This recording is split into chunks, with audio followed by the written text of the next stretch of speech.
Welcome to week 3. This is where we're going to take everything that we've done in weeks 1 and 2 and start to add that to the movements of our swing, our sequence. And this is where the term hitting from the ground up comes from. We're going to start with everything that happens after the point where we get to our 50-50 position and start to work from our feet up to our hips and learning how to use our lower half when we hit. We're going to do things a little bit differently this week. I'm going to walk us through the action so that we can see it live before we go into the clips and take a look at how some of the big leaguers go about the same sequencing that we're going to learn right now. If there's a step beyond being 50-50 that is an absolute must when we talk about hitting, it's making sure that this sequence stays consistent so we're able to utilize all the different parts of our body in order to correctly get the most separation when it comes time to using our hips and our upper body. So the first thing we need to do is make sure that we get back into our regular stance, comfortable and athletic. We're going to work into our negative move, which for me is a small step back. I'm going to get out to my 50-50 position, but for the sake of what we're learning right now, I'm going to keep my front heel up because our front heel dropping is the trigger for our sequence. When that front heel hits the ground, it's going to pop my back heel in the air. And that's the first step of our sequence, heel switch. After heel switch, our back knee is going to start working down towards our front foot, getting stacked up vertically under our back hip. And notice that at this position, my upper body is still quiet.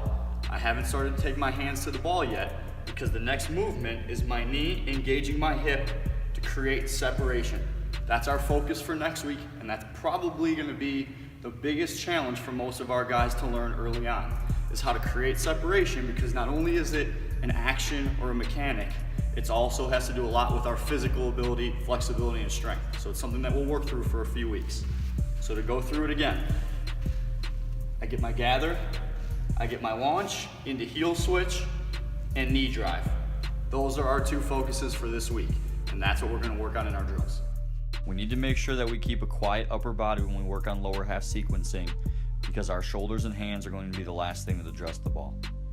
It's important that we also make sure that our back heel never loses ground. When we drive our back knee, it's going to bring our back foot to a vertical position. If we spin out and lose our back heel, it's going to pull us out of a strong posture. Another thing that we have to be aware of is when we drive our back knee, that we don't overdrive into our front knee and prevent ourselves from opening up our hips. Our back knee engages hip rotation, doesn't create hip push, and if we over-engage our back knee and slide forward, it's going to ruin our spacing and stop us from finishing in a 50-50 position.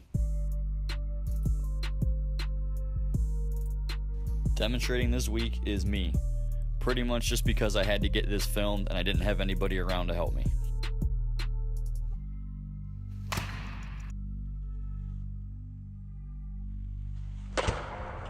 This first drill is an exercise in muscle isolation.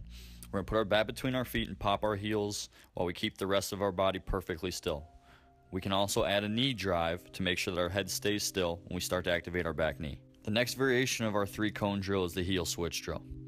We're going to go through each step of our sequence, starting with our gather, and then launching to our 50-50 position. Then we're going to switch our heels 3 times without letting any part of our upper body move. It's important to note that our head stays quiet and 50-50 as we switch our heels, not rocking our weight back and forth. Then once we get the 3rd switch, our back knee is going to start the next step of our process as we finish through the ball. If you have trouble keeping your head still as you switch your heels, stare down at the center cone and try to make sure that you don't bounce back and forth.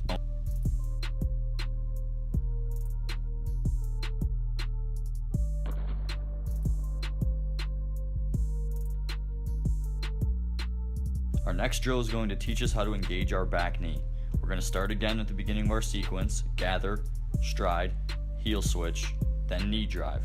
When we start to bring our back knee down towards our front foot, we want to get it all the way under our back hip. The reason this position is so important is because it's going to keep us on our 50-50 line, getting stacked up with our back knee, our back hip, and our head all finishing in the center of our feet. 2 common problems here are sliding our hips forward when we engage our back knee, or letting our upper body fall backwards because we don't have stability when we push our back knee. So it's important to go slow and create muscle memory as we go through different variations. The first one is just to teach ourselves to get to a position, to be able to hold it. Then we're going to add 3 knee drives before we swing. And then we're going to use the plyo platforms to hold that position for 3 swings at a time. This week it's important that we go slow and take our time learning these movements because muscle memory doesn't happen at full speed. So be patient and continue to trust the process. In a few more weeks, we're going to start speeding this up as we start to get ready for games. So keep bringing the energy, keep bringing the focus, and this is all going to pay off soon. Have good practice.